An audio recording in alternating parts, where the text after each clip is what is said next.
Doctor. నేను మానస. ఈరోజు మనతో పాటు ఒక స్పెషల్ గెస్ట్ ఉన్నారు. వారితో మాట్లాడు. సార్, ఇప్పుడు ఉన్న జనరేషన్‌లో చాలా మంది డయాబెటిస్‌తో బాధపడుతున్నారు. అసలు డయాబెటిస్ ఎందుకు వస్తుంది? దీనికి గల కారణాలేంటి?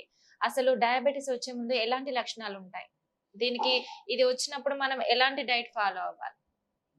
డయాబెటీస్ చాలా మందిలో మనం టెస్ట్ చేస్తేనే తెలుస్తుంటుంది.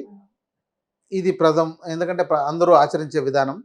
సో ఎందుకు వస్తుంది అని అంటే వాళ్ళ యొక్క ఆహారము, జీవన విధానం వీటి యొక్క లోపాల వల్ల వస్తుంది. అంటే ఉదర పదార్థాలు ఎక్కువగా తీసుకోవడం, సరిపడినంత వ్యాయామం లేకపోవడం, అంటే ఆహారానికి తగ్గ శ్రమ, శ్రమకు తగ్గ ఆహారం, ఈ రెండు లోపాల వల్ల వస్తుంది. బాగా కష్టపడుతున్నారు, సరిపడినంత మంచి పోషకాహారం లేదు, రోగగ్రస్తుడు అవుతాడు. అంటే బాగా తింటున్నారు, దానికి తగినంత శ్రమ చేయట్లేదు, అది లోపల పేరుకుంటుంది, ఇది వస్తుంది. ఇంకోటి ఏంటంటే జెనెటిక్గా వస్తుంది. ఎందుకంటే కొంతమందికి తల్లిదండ్రులకు ఉండడం వల్ల వాళ్ళకు వచ్చే అవకాశాలు ఉన్నాయి. కానీ వాళ్ళు కూడా ఆహారము, జీవన విధానాన్ని మార్పు చేసుకొని బాగు చేసుకోవచ్చు. రెండోది, నేటి ఆహార విధానాలు డిసీజ్ రావడానికి కారణమవుతున్నాయి. ఎప్పుడు పడితే అప్పుడు ఆహారం తినడం, సమయం పాటించకపోవడం, ఆహార నియమాలు ఏంటో తెలుసుకోకపోవడం, ఆరోగ్య నియమాలు తెలుసుకోకపోవడం, జీవన విధానం సక్రమంగా లేకుండా పోవడం, విరుద్ధమైన జీవన విధానం, ప్రకృతికి విరుద్ధంగా జీవించడం, ప్రకృతికి విరుద్ధమైన పదార్థాలను సేవించడం, విరుద్ధ ఆహార పదార్థాలు అంటే ఏవి ఎప్పుడు కలిపి ఎలాంటివి తీసుకోవాలో తెలియకపోవడం, ఒక రొటీన్ ఆహారం తీసుకుంటూ ఉండడం, అంటే రోజు పొద్దున లేస్తే ఇడ్లీ, మధ్యాహ్నం రైసు, రాత్రి చపాతి, ఇది ఒక మారకుండా సైకిల్ అలాగే నడుస్తూ ఉంటుంది.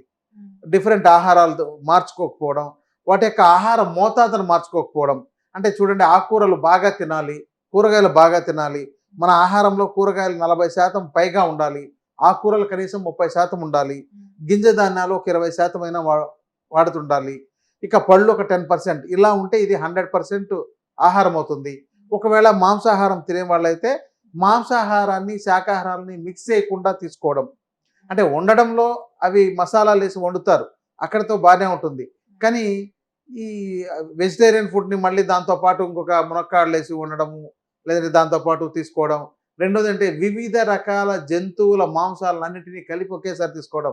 ఫంక్షన్కి వెళ్తే మటన్ ఉంటుంది, చికెన్ ఉంటుంది, ఫిష్ ఉంటుంది, ప్రాన్స్ ఉంటుంది, ఇంకేవో చాలా రకాలు ఉంటాయి, గుడ్లు ఉంటాయి, ఇన్ని రకాలు ఉంటాయి. వీటన్నిటినీ కలిపి ఒకేసారి తినడం, దాంతోపాటు మళ్ళీ స్వీట్ లాంటివి తీసుకోవడం. సో ఇలాంటి విరుద్ధమైన ఆహార జీవన విధానాల వల్ల, ఆహార సేవనం వల్ల మధుమేహం వచ్చే అవకాశాలు ఉంది. ఈ మధుమేహం అంటే దీన్ని డయాబెటీస్ అంటారు. ఇది 2 రకాలుగా ఇచ్చారు. ఒకటి టైప్ 1, టైప్ 2 అనేసి ఆధునికంగా చెప్పే శాస్త్రంలో. ఇంకా చెప్పుకోకపోతే మళ్ళీ ప్రెగ్నెన్సీలో వచ్చే డయాబెటీస్ ఒకటి ఉంది, పిల్లలకు వచ్చే ఒకటి ఉంది, జువెనైల్ డయాబెటీస్ అంటారు. సో ఈ విధానం అన్నా కూడా ఇవన్నీ కూడా వాళ్ళ తల్లిదండ్రులు, ఇప్పుడు జువెనైల్ డయాబెటీస్ వచ్చిందంటే తల్లి ప్రెగ్నెన్సీలో ఉండేటప్పుడు చేసిన దోషం కావచ్చు, అంటే లేదంటే ప్రెగ్నెన్సీకి ముందు వీర్యకణాలు, అండాలు సక్రమంగా ఆరోగ్యకరంగా లేకుండా పోవడం వల్ల వాళ్ళకి రావచ్చు. సో ప్రెగ్నెన్సీలో ఉన్నప్పుడు ఆమెకి, తల్లికే డయాబెటీస్ వచ్చిందంటే తన ఆహార విధానం, జీవన విధానం సరిగ్గా లేకపోవడం వల్ల కావచ్చు. దాన్ని అక్కడే వైద్యుల పర్యవేక్షణలో సరి చేసుకోవచ్చు. అంటే మనం ప్రెగ్నెన్సీ ఉన్నప్పుడు కరెక్ట్ గా ఫుడ్ తీసుకోకపోయినా కూడా బాబు, పాప పుట్టిన తర్వాత వాళ్ళకి అంటే పెరుగుతున్న కొద్దీ సమస్యలు వస్తూ ఉంటాయా సార్, ఇప్పుడు మీరు చెప్పినట్టుగా? అవును, అంటే వీళ్ళు సరైన ఆహార విధానం లేకపోతే రావచ్చు అనమాట. లేదంటే వాళ్ళ ప్రెగ్నెన్సీకి మునిపే వీళ్ళు రోగగ్రస్తులు అయి ఉంటారు, ఆ అబ్బాయి కానీ అమ్మాయి కానీ. వాళ్ళు దాన్ని అప్పుడు ఆ వయసులో గుర్తించరు, ఆ రోగాలు ఏమున్నాయి ఏంటని గుర్తించరు. శరీరాన్ని శుద్ధి చేసుకునే ప్రక్రియ ఒకటి చెప్తుంది ఆయుర్వేదం. అందుకనే ఓల్డెన్ డేస్లో మ్యారేజ్ చేస్తున్నారంటే వాళ్ళకు ముందే ఒక విరేచనానికి ఇచ్చేవాళ్ళు.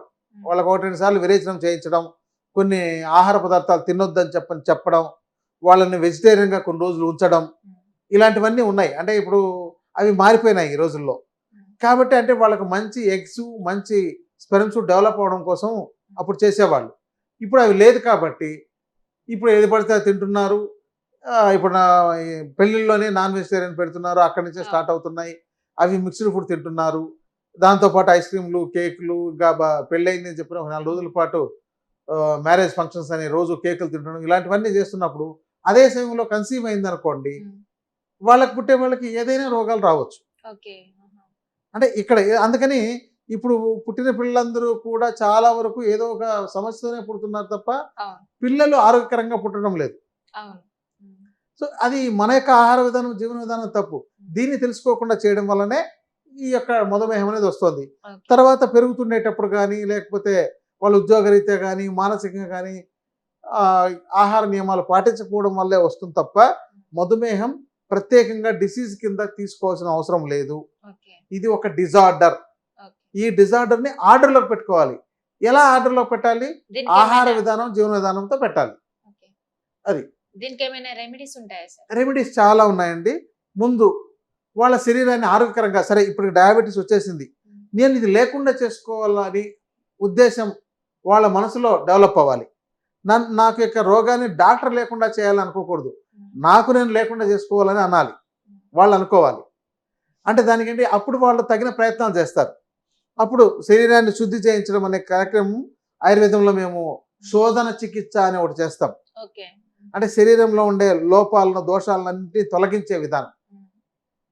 అలా వాళ్ళకి ఆ లోపల ఉండే తొలగించడం ద్వారా వీలైనంత వరకు వాళ్ళకు 15-20 రోజుల్లోనే డయాబెటీస్ అనేది లేకుండా చేసేయచ్చు. ఓకే తర్వాత వాళ్ళు దాన్ని కంటిన్యూ చేయాలి చెప్పినట్టు. ఓకే అలా చేయకుండా మళ్ళీ మేము మొదటికి వచ్చేసాము, పాత పద్ధతిలోనే జీవిస్తాము, పాత పద్ధతిలోనే ఆహారం తింటాము అంటే అది తగ్గిపోయినా సరే మళ్ళీ జీవితంలో అది నెలలోనే డెవలప్ అవ్వచ్చు, లేదా 6 నెలల్లో డెవలప్ అవ్వచ్చు, సంవత్సరంలో డెవలప్ అవ్వచ్చు, ఎప్పుడైనా డెవలప్ కావచ్చు. అంటే పర్టికులర్ గా ఇంత టైమే వాడాలి అని ఏం లేదా సార్? మొదట చేసే శోధన చికిత్స 21 రోజులు ఉంటుందండి. ఓకే ఆ 21 రోజుతోనే మ్యాక్సిమం వాళ్ళకు లేకుండా చేసేయచ్చు. అప్పుడు ముందు టెస్ట్ చేసుకొని, తర్వాత టెస్ట్ చేసుకొని, కానీ ఆ నియమాలన్నీ వాళ్ళు పాటించడానికి సిద్ధంగా ఉండాలి. ఇది ఆయుర్వేద చికిత్సా విధానం. ఓకే ఇది కాకుండా ఆహార విధానంతో వాళ్ళు మార్చుకుంటూ ఉంటే ఓ 3 నెలల్లో గ్రాడ్యువల్గా తీసుకురావచ్చు. మేము చెప్పినట్టు ఇలా పాటించండి. ఈ యొక్క వెజిటబుల్స్ ఎక్కువగా 40-50% వెజిటబుల్, అలాగే ఆకుకూరలు 20-30% ఆకుకూరలకే ఎక్కువ ప్రాధాన్యత ఇవ్వండి. ఒకవేళ మాంసాహారం తినేవాళ్ళు అనుకోండి, మీరు ఏదైనా ఒక మాంసాహారాన్ని అది మాత్రమే ఆ పూటకు తినండి, వేరే వాటిని తినొద్దు. అంటే ఒక మటన్ తినేవాళ్ళు, చికెన్ తినేవాళ్ళు అంటే అది మాత్రం ఒక పూట మొత్తం మీరు ఉడకబెట్టుకొని మసాలా పెట్టుకొని తింటారా, ఫ్రై చేసుకొని తింటారా? మళ్ళీ ఎక్కువగా ఫ్రై చేసిన ఆహారాలు కూడా శరీరానికి హాని చేస్తాయి. అలా తినడం ద్వారా వాళ్ళ యొక్క మధుమేహాన్ని కూడా అదుపులోకి తెచ్చుకోవచ్చు. ఓకే ఇప్పుడు మీరు అన్నట్టుగా మనం కొన్ని డేస్ వాడిన తర్వాత మళ్ళీ స్టాప్ చేసిన తర్వాత మళ్ళీ 1 మంత్ లోనే రావచ్చు అని అంటున్నారు. అంటే పర్మనెంట్ గా సొల్యూషన్ లేదంటారా? ఇప్పుడు దేనికైనా పర్మనెంట్ ఏముందండి? మీ ఆహార విధానము, జీవన విధానమే. నేను అన్నీ తింటాను, చేస్తాను, మళ్ళీ నాకు రాకుండా ఉండాలంటే ప్రపంచంలో దేవుడు దిగి వచ్చినా కూడా బాగు చేయలేడు. అదే ఇప్పుడు మనం ఆరోగ్యంగా ఉండాలంటే మన నియమాలు మాత్రమే మనల్ని ఆరోగ్యంగా ఉంచుతాయి తప్ప మందులు కాదు. ఓకే మన ఫుడ్ వల్లనే మనం పర్మనెంట్ గా సొల్యూషన్ ఉంటుంది అంటారు. అవునండి. మన ఆహారంతోనే కరెక్ట్ చేసుకోవాలి. ఇప్పుడు మీరు ఎంతకాలం బ్రతికుండాలన్నా కావాల్సింది మీకు ఆహారమే. మీ ఆహారమే మిమ్మల్ని బతికిస్తుంది. అది బాగున్నట్లయితే మీరు ఎంతకాలమైనా బ్రతకొచ్చు. మీ ఆహారం బాగాలేకపోతే అదే రోగగ్రస్తంగా తయారవుతుంది. ఓకే అందుకని ఇది బేసిక్. తర్వాత ఇప్పటికే మాకు వచ్చేసిందండి, ఏం చెయ్యాలి అని అంటే మీరు ఇక్కడ స్వీట్ అయిన పదార్థాలు మానేసుకోవాలి. చేదు వగరుండే కొన్ని రకాల ఆయుర్వేదంలో చాలా రకాల మూలికలు ద్రవ్యాలు చెప్పారు. పొడపత్రి, నేలవేము, నేల ఉసిరి, చేదు బాదం గింజలు, ఇలాంటివన్నీ చాలా రకాలు ఉన్నాయి. వీటిలో ఏవైనా తీసుకోవచ్చు. అంటే ప్రారంభంలో ఉన్నట్లయితే, ఇప్పుడే జస్ట్ ప్రారంభమైందండి, నాకు ఫాస్టింగ్ షుగర్ లెవెల్స్ 140, 150, 200 లోపు ఉంటుంది, తిన్న తర్వాత 250 లోపు ఉంటుంది అని ఎవరైతే అంటారో అలాంటి వాళ్ళు ఒక పసుపును ఉసిరి పౌడర్తో మొదలు పెట్టచ్చు. ఓకే లక్షణాలు కనిపించే ముందు కనిపిస్తే వాళ్ళకి అలాంటివి ఏమైనా ఉన్నట్లయితే ఓకే అంటే టెస్ట్ చేసుకుంటారు. ఎందుకంటే ఇప్పుడు అందరూ తెలివైన వాళ్ళే అయ్యారు కాబట్టి వాళ్ళే టెస్ట్ చేసుకుని షుగర్ వచ్చిందేమో అని చూసుకోవడం అనేది ఒక ఆనవాయితీ అయిపోయింది. తర్వాత ఎప్పుడైనా ఈ టెస్ట్ చేసుకునే ముందు HbA1c అంటే 3 నెలల యావరేజ్ ఒకటి వచ్చేది ఉంది. అది చూసుకున్నట్లయితే వీళ్ళకి గతంలోనే స్టార్ట్ అయిందా, ఇప్పుడే ప్రారంభమైందా, ఇంకా అయిందా లేదా, కేవలం ఆహారం తేడాతో వచ్చిందా అనేది దాంతో తెలిసిపోతుంది. కాబట్టి చిన్నపాటి ఒక ఒపీనియన్ ఆయుర్వేద వైద్యుల పర్యవేక్షణలో తీసుకున్నట్లయితే వాళ్ళకి అది బాగా అర్థమవుతుంది. దాన్ని బట్టి పసుపు, ఉసిరి మొదటి బేసిక్ ట్రీట్మెంట్ నిశామలకి అంటారు ఆయుర్వేదంలో. ఇది చూర్ణం రూపంలోనూ టాబ్లెట్ రూపంలో కూడా దొరుకుతున్నాయి, అది తీసుకోవచ్చు. లేదు ఇంతకంటే ఇంకా ఎక్కువ దాటింది అన్నప్పుడు ఇంకా కొన్ని పొడపత్రిని రకరకాల ద్రవ్యాలతో కలిపి ఉంటున్నాయి. లేకపోతే చాలా వరకు కొత్తవి చాలా తెలుస్తున్నాయి. చాలా ద్రవ్యాలు డయాబెటీస్ మీద పనిచేస్తున్నట్టు రీసెర్చ్ ద్వారా తెలుస్తున్నాయి. కాబట్టి ఇవన్నీ త్వరలో కొంత ఇంకా బాగా అడ్వాన్స్ అవుతుంది. అలాంటి వాటిని వైద్యుల పర్యవేక్షణలో తీసుకోవడం ఉత్తమం. తర్వాత ఆహార నియమాలు పాటించుకోవడం. ఇక ఆల్రెడీ ఇప్పటికే బాగా కొన్నేళ్ల పాటు ఉంది, 5 ఏళ్ళు 10 ఏళ్ల నుంచి ఉంది, బాగా తీవ్రంగా ఉంది.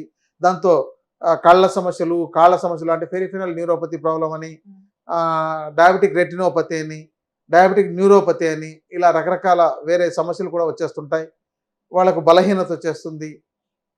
ఇలాంటివి ఏవైతే ఉన్నాయో అప్పుడు వాటి లక్షణాలను బట్టి వైద్యుల పర్యవేక్షణలో తగిన ఔషధాల ద్వారా చికిత్స తీసుకోవాలి. Okay sir, thank you so much. అంటే డయాబెటీస్ ని మనం తగ్గించుకోవడానికి ఎలాంటి డైట్ ఫాలో అవ్వాలి, అలాగే ఆయుర్వేదంలో మంచి మంచి రెమెడీస్ కూడా చెప్పారు. Thank you so much. Welcome.